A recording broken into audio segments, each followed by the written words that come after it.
Hello મિત્રો, જો સરસ મજાનો વરસાદ પડી રહ્યો છે અને ઘરમાં બધાની ફરમાઈશ હતી કે ગરમા ગરમ મકાઈના ભુટ્ટાની રેસીપી થઈ જાય. તો મકાઈ તો એમને કોઈ ખાતું નથી, તો એની મેં રેસીપી શેર કરી છે તમારી જોડે. તો સૌથી પહેલાં આપણે કાચી મકાઈના દાણા કાઢી લેવાના છે, પછી એને મિક્સર જારમાં આપણે ક્રશ કરી દેવાના છે. પછી એ જ ગ્રાઇન્ડરમાં આપણે લીલા મરચાં પણ લઈ લીધા છે, તેને પણ આપણે ક્રશ કરી દીધા છે.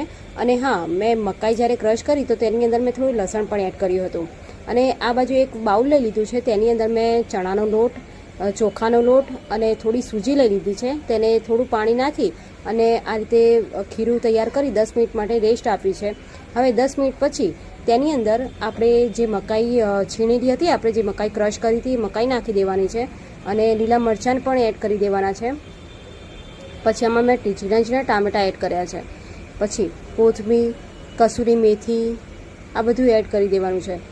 જો મિત્રો તમને મારી રેસીપી ગમતી હોય તો મારી ચેનલને લાઇક કરો, શેર કરો અને સબસ્ક્રાઈબ કરો. અમે કસૂરી મેથી પણ આમાં એડ કરી દીધી છે અને થોડો અજમો હાથથી ક્રશ કરીને એમાં નાખી દીધો છે. પછી બીજા બધા જે મસાલા છે બેઝિક, એ મસાલા એડ કર્યા છે. મીઠું, લાલ મરચું પાવડર, હળદર, ધાણા જીરું પાવડર અને પાછું થોડું થોડું પાણી એડ કરીને આપણે એને હલાવી દેવાનું છે. હવે આવું જ્યારે વાતાવરણ સરસ હોય, સરસ મજાનો વરસાદ પડી રહ્યો હોય, તો આવા ગરમા ગરમ ચીલ્લા મળી જાય તો મજા આવી જાય.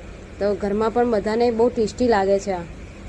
અને જો હવે આ ખીરું મેં તૈયાર કરી નાખ્યું છે. પછી એક પેન લઈ લેવાનું, તેમાં થોડું તેલ એડ કરવાનું. તેલ ગરમ થઈ જાય પછી આપણે એક ચમચો એમાં ખીરું એડ કરી દેવાનું અને હાથથી આપણે એને પાથરી દેવાનું છે. અને બંને બાજુ ક્રિસ્પી થાય તે રીતે આપણે એને શેકી દેવાનું છે.